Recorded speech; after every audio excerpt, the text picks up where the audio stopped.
My grandfather fell asleep in the corner and the students came in and they thought he was dead.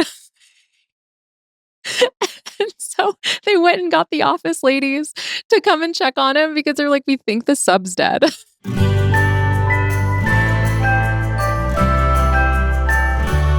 How to survive the classroom. Have you ever wondered what I would say if my mother and my administrators weren't watching every single thing I do on social media? Well, that's exactly what my stand-up show is. And I'm going to be coming to a town near you super soon. You can get tickets at educatorandrea.com/tickets. Hey, teacher besties, welcome to How to Survive the Classroom. And I'm barely surviving today. For those of you guys watching on YouTube, let me just show you. Do you guys see the blisters that are forming on my hands? It's so gross. And it is entirely my fault. I went to CrossFit this morning. And here's the thing about CrossFit, you guys, because I didn't want to join. All right. Like I've mentioned a little bit here and there that I do CrossFit because of course I did, because you can't do CrossFit without telling everyone you do CrossFit. Which is, that was one of the biggest hurdles is I was like, I don't want to join a CrossFit gym where everyone makes you feel like garbage about yourself.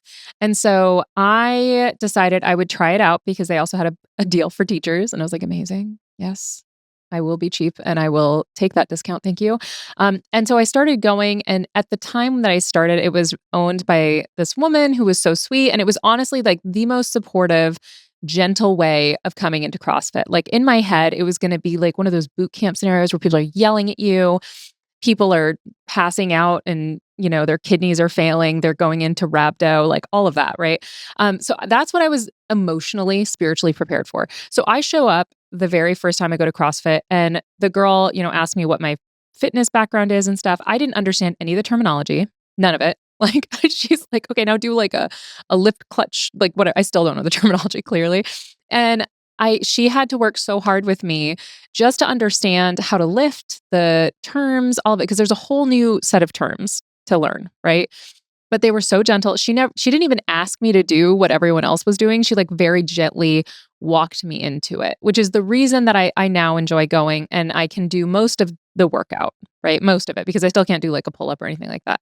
But what has happened this summer, and I feel like this is something that CrossFitters and CrossFit gyms in general will do, is they will shut off the air during, especially if there's a holiday like Memorial Day or 4th of July or some sort of patriotic holiday. These CrossFit gyms will shut off the air conditioning and you will then do probably one of the hardest workouts of your life. So a lot of times they'll do like a weighted vest workout where you then have to go and run, or you have to do, there was one, I can't remember what holiday it was for, but we had to do 1,000 box step-ups. 1,000 box step-ups. And you were supposed to wear a 30-pound weighted vest for it in memory of a fallen soldier. And it's always named after that soldier, right? And this summer, there's been several times where they like cut the air off. And they're like, no, it's fine. Like, it's about mental toughness. And I'm like, it's not about mental toughness. It is about you guys being too cheap to run the air. And here is my problem with CrossFit gyms across the country. Why do you think you need to manufacture hardship in order to get self-esteem? It makes me so angry. Like the workout itself, like I'm there for the fitness, I'm there for the workout. I have not lived such a soft life. I need to then put myself into heat exhaustion to prove to myself that I am a good person. I'm sorry. I am not that insecure. And I'm so sorry that you are, but turn on the air conditioning. All right. I cannot with this kind of like bravado. And they're like, no, well, the veterans who were deployed, they didn't get air conditioning. You know what? I'm married to a veteran. And I know a lot of veterans. They gave us the permission to use the air conditioning because I can guarantee you, if they were sitting out in the desert and they found out you were doing this insane workout without air conditioning, you have the option and choose not to take it. They're going to be like, that's so stupid. I don't know any veteran that is like, oh my gosh, thank you so much for working out without air conditioning on my behalf. That really makes my quality of life and my financial situation and this deployment so much better. It really helps me in substantial ways. Like, grow up. It has nothing to do. It's just like it's making you feel better about yourself. That's all it is. Anyways, um just coming in with so much hate today, and I don't know why. I actually had a great weekend, you guys. I was in Washington this weekend, which was the first time I've ever been to the Pacific Northwest. I had a beautiful time. I went with Andrea Kaspari. We did this Andrea Squared thing at the show, which actually made it very complicated about like talking about who was getting what time, how we were going to cut things up and all of that, because it was like Andrea is going to be doing this, which is why I call her Kaspari. She's very funny. If you've never seen her, she also tours with board teachers and all of that. But we had an incredible time. We went to Spokane and Tacoma. And again, never been to the state of Washington before. Tacoma is like right outside of Seattle, and Spokane is on the other side of the state, 4.5 hours away. And guys, if you've never been to Spokane, it's a place. It is a place that I have now been. It was so funny because a lot of the people in Spokane that came to that show, like there were some people that drove like 2.5 hours to come to the show, which genuinely is so meaningful to me, like so incredibly kind. They came from so far. But that also meant that most of the crowd was like not attached to Spokane as a place. And a great example of Spokane. So I saw three things, and this is also how I introed my show, by the way. Experiencing the culture of Spokane was we were walking, there was like 3 blocks from our hotel to the club, the Spokane Comedy Club, who were so sweet and so wonderful to us. And we walk over and I'm seeing like first thing I see is like a man juggling while walking down the street with like the bowling pins, right? Like not balls, like bowling pin juggling, right? So that to me, having the bowling pins, you're prepping, right? Like you are planning ahead for this situation. And I'll share with my producers the clip so you guys can see it, because it turns out that the juggler also worked at the club. There were 2 jugglers that worked at the club. And then we get to the club, and in the back room, there was a beautiful, beautiful painting of a turtle doing cocaine off the back of another turtle. And then right outside the club, there was what could very possibly be human feces on the ground. And I kind of feel like that really kind of embodies the vibe I got in my very short time in that area. I also went to a great cider spot. A few people told me to go to a sushi place. It's called sushi.com in town. It was closed by the time we finished at the cider spot, which made me very sad. But yeah, it was wonderful. The people in Spokane were so kind. It was just so funny when you get little glimpses of these cities and it's like, all right. And everyone, when I told the crowd that this was my first time in the Pacific Northwest and my only impression of the state of Washington so far was the walk from the 3 blocks from the hotel to the club. And the entire audience went, ooh, which is kind of brutal. But yeah, it was an incredible time. Tacoma, I really loved. Again, it was very quick. I had the sweetest Uber driver, which I also feel like is symptomatic of how you feel about visiting towns and stuff like that. So yeah, I just had a great time. If you are unaware of whether or not I'm going to be in your town, check it out on educatorandrea.com/tickets. That has all of my dates for the Teachers Lounge show and my independent dates. So if you go to teacherloungelive.com, that one has all the ones that I'm doing with Gasper and Phil. But if you're wanting to just come and see me, regardless of whether or not I bring boys with me, you can go to educatorandrea.com/tickets. I'm going to be in Chicago on September 6th. I'm going to be in Indianapolis in October 11th, I think. I also have my Teachers Lounge shows in Tempe, Arizona, and in Irvine, but I think by the time you guys are hearing this, those are probably over. So yeah, just check out the dates on there. I'm going to a bunch of different places. And guys, I think I'm kind of funny now. Like now that I've done my set and it's really good, you guys need to come and hear it and hang out with me, especially if you're a podcast listener. And please do tell me when you come to the meet and greet afterwards, because we include meet and greet at all of the shows. Tell me if you're a podcast listener, because I feel like you guys are like extra special in my heart, because not everyone is a podcast listener. Some people just like see the reels and stuff like that. But yeah, I just so appreciate everyone who's coming out. I'm very, very excited because I know for sure I'm going to get to meet some of you in a couple of shows from now. So thank you guys so much for your support. It is absolutely incredible. And I'm having the absolute best time. So without further hating on CrossFit and Spokane, Let's listen to the first voice memo that was sent in. And if you have not yet sent in a voice memo and something chaotic happened and now you are just starting to remember it, please, please, please send it in because we want to hear it. So here is the first one sent in for this week. So this happened when I was in third grade. I think I was like 8 or 9 at the time. And we had a substitute teacher at the time. And the thing was that he was a World War II vet. So to preface this, I'm 27. So like comes in and he's like trying to teach us stuff about discipline and everything. And I just remember being like, this is weird. Whatever. Day goes on, and as we're like 8 year olds, we're going crazy because our teacher's not there. So he ends up calling us a bunch of NAZISs, and we're like, I don't know what that just meant, but I didn't like it. And he goes, "Oh, I didn't mean that." Whatever. So the next day, we all come in, and we're ask our teacher, we're like, "Hey, what does this mean?" And she's like, "Where did you hear that?" And we told her that he called us all that, and she goes, "Oh, we're gonna have a talk." Didn't see him again for the rest of the year, but that man came back after to be one of the best subs ever. We had him like all through middle school, all through high school. Loved him. I miss him. God rest his soul. Mr. Canale was the best teacher, substitute teacher you could ever have. Always sang us songs, even in high school. We loved his song. But man, third grade was crazy.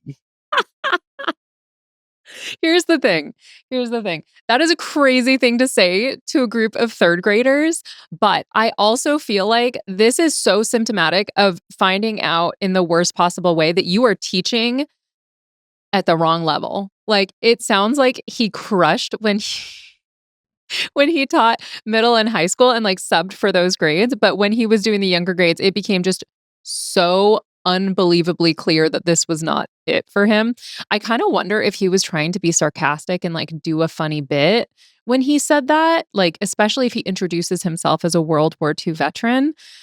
And then, but I, I can't imagine calling a bunch of students Nazis. That's crazy behavior. Oh man. Oh man. I do remember when I was in school though, we had a student or we had a sub who we loved, right? Here's the thing. Even if the substitute is well liked and well loved by the students that they are subbing for, that does not always translate to, oh, this student is going to be, or this sub is going to be treated super, super well.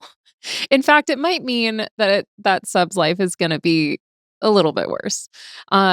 Because if you are a favorite sub, it usually means that students have found a way to either make you laugh or make themselves laugh by terrorizing you. And I remember there were different schools where I would have like, we have a sub list, right? Of like different subs that would work with specific teachers and schools. And there was one sub at one of the schools I taught at that all the kids loved. But the reason the kids loved this sub is because he let them get away with everything. Like he would be in the corner on his phone and the students would be like, "Can I go to the bathroom?" and would be gone for 40 minutes. Like and you would, here's how we knew. Not because the students would snitch on themselves. Absolutely not. Instead, we would find out because we would be not absent. And this student who went to the bathroom would then show up in our class and we're like, "What are you doing here? I'm in the middle of instructing." And they're like, "No, no, no. Mr. So-and-so said it was fine if we left." And I'm like, "No, he didn't." I'm sure he didn't. But I mean, it also, I don't want to come down too hard on this sub because it's hard being a substitute teacher. I have a lot of subs who come to my shows and they always look just about as stressed out as like a first year teacher because first year teachers, like that first year is really brutal, especially if your students know that it's your first year. But you do start to like find your path and your way. Whereas substitute teachers, you're just every time you go to work, everyone sees you as a mark. Like everyone is like, well, how are we going to destroy that person's soul on this day? Um, Also, my grandfather who by the way is 99 years old. Grandpa Doc, happy birthday. He just had his birthday at the beginning of July, and he's 99, and he is also a World War II vet. Um, and he subbed for a long time. He was actually a small town doc for a very long time. And then after he retired, here's the thing, if you live to 100, you get a good chunk of your life in retirement. So he retired, I think at like 65. And after that, he started subbing. Well, like many older men, I think he was in his 70s when he started subbing. He likes to take little afternoon naps. And so he would be in the corner, the students would be working, and my grandfather would kind of just do one of the like tilt his head back in his chair and sleep. Um especially between classes. And so he said there was one time where he was sleeping. It was lunchtime. All the kids were out of the room. It was lunchtime, and my grandfather fell asleep in the corner. And the students came in and they thought he was dead. And so they went and got the office ladies to come and check on him because they're like, we think the sub's dead. Because to be fair, when you do get older, even when you're sleeping peacefully, it does look like you have died. That is 100% true. Unless you got sleep apnea or something and there's enough noise happening, like people are continuously concerned that you are dead every time you take a nap. So, but yeah, my grandfather also World War II vet subbed. He's not subbing anymore, because I think he might still be driving, to be honest. I think my aunts and uncles and mom are trying to convince him to stop, but my grandfather is just an absolute boss. So he probably still is. Even if they told him not to, he's probably taking the keys and going for a spin. So, all right, let's go ahead and listen to the second voice memo set in today. So the craziest thing that ever happened in my classroom, granted, I have been a teacher for 2 years, so not a long time. Craziest thing that ever happened, there was a sweet little boy, a 14-year-old gang member was murdered near our school near the end of the year last year. It was really upsetting. So sad. I didn't know him. He went to a different school.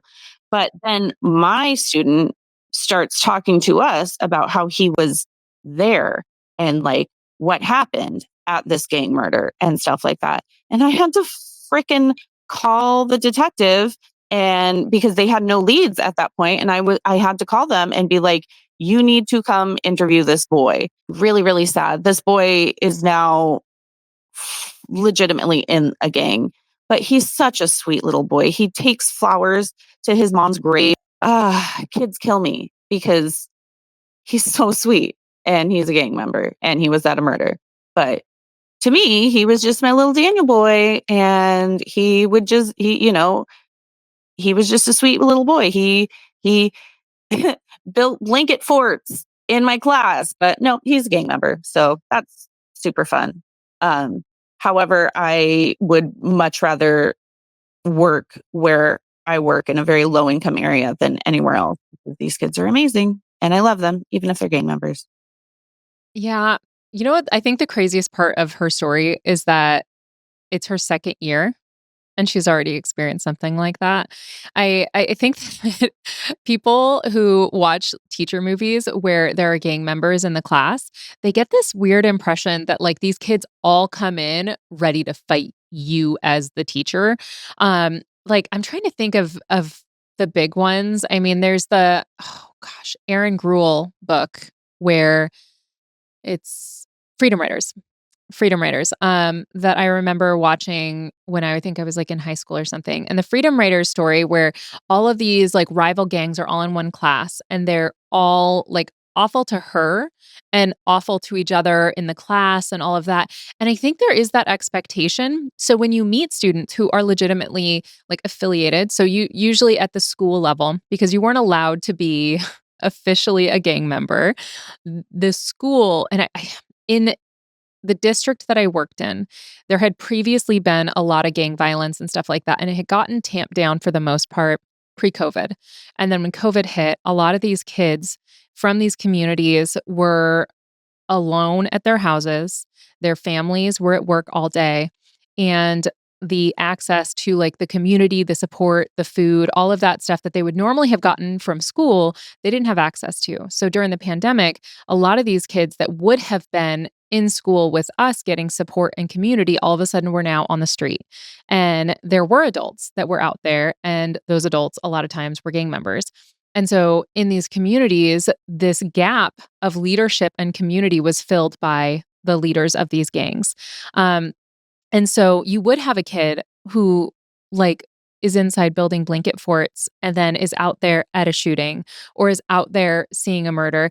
And those are the kids who aren't coming from families that are already built to kind of support that lifestyle sometimes. So, I mean, I vividly remember I had one student who I sat with him and I was talking to him about what he did that weekend. He's like, Miss, you don't want to know about what I do. And I'm like, okay, calm down. Like, I'm not scared of you. And he's like, well, you should be. And I was like, why though? Like, you literally can't grow facial hair. So I'm sure you're very scary, but you're my best friend. So I know you're never going to hurt me. And he's like, I'm not your best friend. I hate you in this class. And I'm like, that's adorable. You're going to love me. And I made it my absolute mission to be so unrelentingly, aggressively kind and loving to this kid. And he loves me, by the way. He recently DM'd me and said I was one of his favorite teachers, even though he told me he hated me every single day. And I told him, that's crazy because we're actually best friends and I'm going to make us best friendship bracelets. So that's a crazy thing for you to say.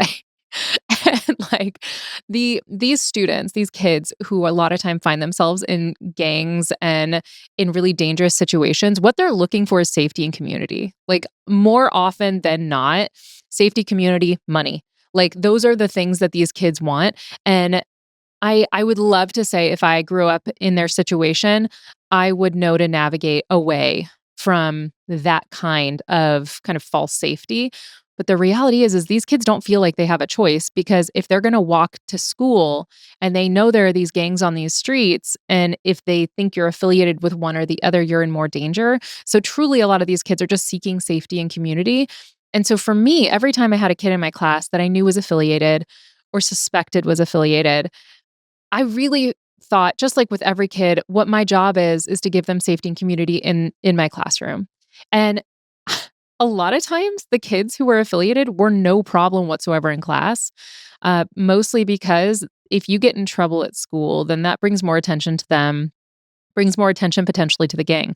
So there would be times where they would be more concerned about getting in trouble with like the crew than their parents, because they don't want any like extra attention. Like if they get kicked out of my classroom, maybe their backpack's going to get searched and then there's product in their backpack or something like that, you know? So I always thought it was fascinating to me, especially my first year when I worked with a girl who I don't know that she was ever affiliated, but I do know that she was convicted for attempted murder. And she had a bracelet or an anklet on, an ankle bracelet. So for the crimes, like a monitor. I don't know what the term is for it, but she had an ankle monitor. There we go. I got there. She had an ankle monitor and she would have that on. And I just remember just being like, that's crazy, girl.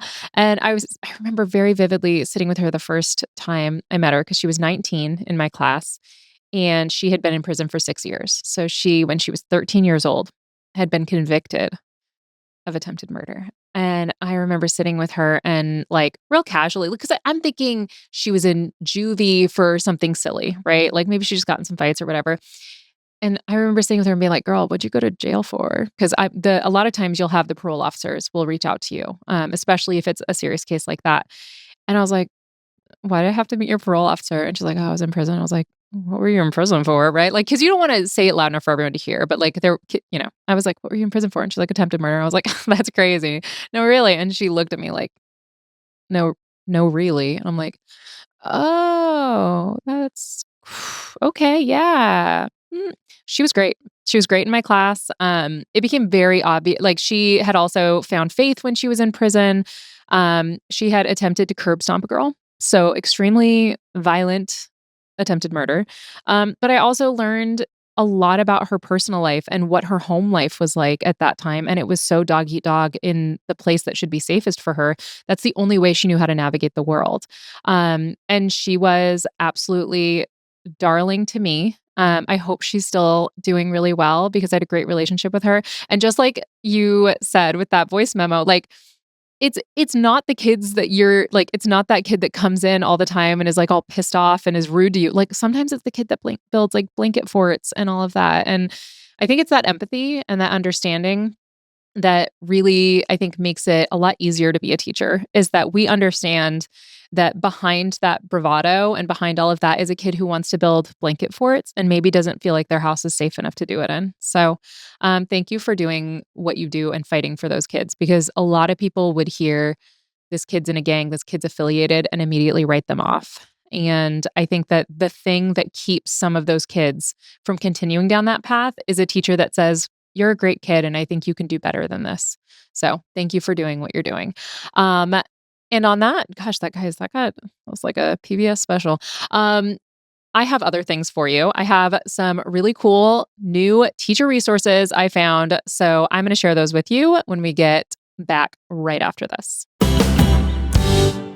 Welcome back, teacher besties. So, before these episodes, I always try and find stuff that is going to be relevant, that's going to take things off of your plate, and that is going to be as close to free or really worth the money, right? So those are like my testers for whether or not I'm going to share these with you. So something I came across is that Verizon, as in Verizon Wireless, as in the cell phone company, recently created a website for teacher resources. And you can go on and create an account for free. I think because every time something's free, I'm like, why are you giving it to me for free though? It's like, I don't know if I'm just like dead inside, but I'm always suspicious, especially when it's it's not a nonprofit, right? Like Verizon, I get billed by them monthly. So I know it's not a nonprofit. But I think the reason Verizon Wireless is putting together all of these free resources is because they're hoping it leads to teachers buying like their VR goggles or other tech supplies. But in order to access their stuff, all you have to do is just go to verizon.com/learning/lesson plans, create an account. And like I said, free account, it's going to ask you for what school district you're in, what level you teach, and then it will give you recommendations based off of that. They have featured lessons. So for example, I'm just looking at their homepage right now. Um, they have something that is a virtual experience on Mars. So it's got Earth versus Mars.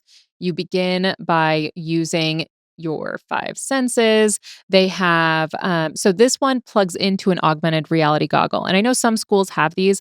I've never worked at a school that has like any kind of VR goggles. I've never even used VR goggles, mostly because every time I see it's available to do that, I watch other people using it first and it turns me off to it pretty quick. But I'm sure it's cool. I'm sure it's great. And I should probably play with that a little bit. Um, but it also has things like 3D modeling in ancient Greece. So if you had a 3D printer or something like that, that you wanted to have your students learn about ancient history and how to model things as that like are shaped like the Parthenon. Is that ancient Greece? Yeah, we're going to go with that, like the Parthenon. And then we've got stuff about like World War I and math and cybersecurity and esports and game design. So a lot of really, really cool resources. And because I'm an English teacher, I always want to see what they have for that, because I feel like in particular, if you're looking at Verizon or somebody like that that is kind of using this as a gateway to try and get people to buy their tech. I always want to say, okay, what are you doing with English? Because books, you can use a digital reader, but books are books, you know? So some of the first things they have on here is digital storytelling, branching narrative, which I love that. I took a digital storytelling class in college that I absolutely loved. AI ethics, lots of different things about how to tell stories, digital graphic design. That's an interesting one to include in English. AI snapshots, Rap Odyssey. Okay. So it definitely does have some things. I would guess if you are a STEM teacher, this is going to be a much more beneficial resource than for English teachers. History teachers, I think maybe it might have some really good stuff in there too, just because I think that they're trying to use VR to access some of those things and give like more context about um, the different things that you are studying. They do have something called digital storytelling, the entrepreneurial mindset. So I think that one's maybe about, resources online and digital storytelling, which is kind of what I do on Instagram and TikTok and all of that. So I just thought that was a really cool resource. And I was really surprised to see it because I had never heard about it. And I feel like I do try and keep my ear to the ground with resources and different programs that are out there. So free resources, they've got lesson plans, they've got presentation tools for it. So check that out and let me know what you guys think. And if you have a resource that you are like, oh my gosh, I'm obsessed, please send it to me. I would really appreciate that. I do try and do as good of a job as possible trying to find stuff that's going to be helpful. But I'm teaching college now. And so I am not connected to the K-12 teaching like community as much as I would like to be. It kind of makes me wonder if I should start hanging out in the break room at the lunchroom at the schools around here, just so I can be like, what are you guys talking about? What you talking about? What's going on? Just so I can stay a little bit more plugged in. Because I can feel it, like I can feel that I'm, a little bit removed and that bothers me. So now I'm just going to be like the weird person who hangs out in the break room and brings them snacks. Okay, guys, so we are going to have a new segment because I have a lot of opinions and I just apparently don't have enough opportunity to share them with you. And so this segment is called The Hill I Will Die On. So these are things that I'll fight you about it. I will. I'll throw hands, not like physical, but like emotional hands, spiritual hands, if you get me. And the hill I will die on for this first one is that anyone who makes decisions about schools, okay? So I'm talking the superintendent, the school board, people that are especially if you are in some kind of working group for the state government that is trying to pass down legislation, this applies to you, okay? If you touch education in any way, you should be required to substitute teach 8 days a year. And the reason I choose 8 days is because I think you should have to do 2 days in elementary, 2 days in middle school, 2 days in high school, and 2 days with special education. And let me tell you, if they actually required the people who make these decisions to go into the schools and get a taste, right? Just a little taste. That's like 2 weeks of subbing of what teachers are actually going through and faced with. It would transform the education world profoundly. If you have thoughts about what we chatted about today, unless you're a CrossFit gym owner, you can email me, Andrea@human-content.com, or you can contact the whole Human Content Podcast family at Human Content Pods. And a huge shout out to those of you guys who have left reviews. And if you have not done that yet, that is your homework. Go right now, send the podcast to a friend, and leave a review for the podcast. I really appreciate it. And also go check out the dates and see if there are any dates where I'm coming to your town and we can hang out and you can come to my show, because I would love to meet you in real life. And if you haven't yet sent me your story, also do that. podcasterandrea.com. On there's like a button. I was going to say / and then I'm like, I actually don't know what the / would be. So go to the one that says voicemail, leave a voicemail, and it will pop up and you can leave a voicemail for me so we can all just join in empathetically with the experience of being in the classroom. And if you want to watch the entire video episodes, they are up every single week on YouTube. Thank you so much for listening. I'm your host, Andrea Forkham. Our executive producers are Andrew Forkham, Aaron Corney, Rob Goldman, and Shanti Brooke. Our editor is Andrew Sims. Our engineer is Jason Portizo. Our music is by Omer Benzvi. Our recording location is the Indiana State by College of Education. To learn more about our How to Survive the Classrooms program, disclaimer, and ethics policy, and submission, verification, and licensing terms, you can go to podcasterandrea.com. How to Survive the Classroom is a Human Content production. How to survive the classroom.